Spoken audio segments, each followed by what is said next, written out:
मराठा आंदोलनाचा आज 5वा दिवस आणि गेली 5 ते 6 दिवस झालं हे गावावरून आलेले आंदोलक आता नवी मुंबईमध्ये राहण्यासाठी आहे आणि त्यामुळे गेली 5-6 दिवस झाल्यामुळे अनेक लोकांचे आहे ते दाढी केस वाढलेले आहेत आणि त्यामुळेच आहे ते या ठिकाणी आपण पाहतो की मोफत या ठिकाणी केस कापले जात आहेत, दाढी केली जात आहे आणि याची सुविधा आता या ठिकाणी उपलब्ध करण्यात आलेली आहे। तुम्ही पाहता हे वाशी सिडको एक्झिबिशन सेंटरमधील हे दृश्य आहे।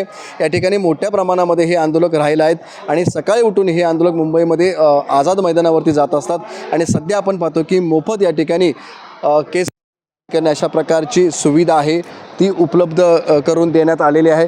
आपल्याला या ठिकाणी आयोजक आहेत, आपण त्यांच्याशी बोलूया। आपण या ठिकाणी हे सर्व आयोजन केलेलं आहे, का तुम्हाला करावं असं वाटलं हे सगळं?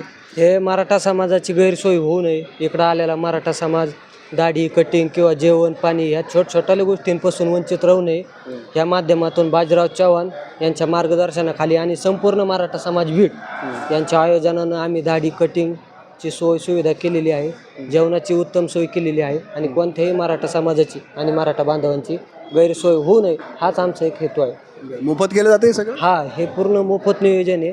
आम्ही रात्री 3 वाजेपर्यंत इथंच असतो, जागे असतो। पूर्ण जेवणाची दाढी कटिंग आणि आता 10 डॉक्टर लोकांची टीम बोलवली आहे, आरोग्याची पण सेवा आम्ही देतो आणि आत्ता 10 हे कटिंग करायला कारागीर बोलवले। नक्कीच आपण पाहतो की एका साईडला मोफत जेवण तर दिलंच जातं आहे, मात्र दुसऱ्या साईडला अशा पद्धतीनं केस आणि दाढी कापण्याची मोफत सुविधासुद्धा मराठा बांधवांनी आपल्या लोकांसाठी उपलब्ध केलेली आहे। विनायक पाटील, एबीपी माझा, नवी मुंबई। एबीपी माझा, उघडा डोळे बघा नीट।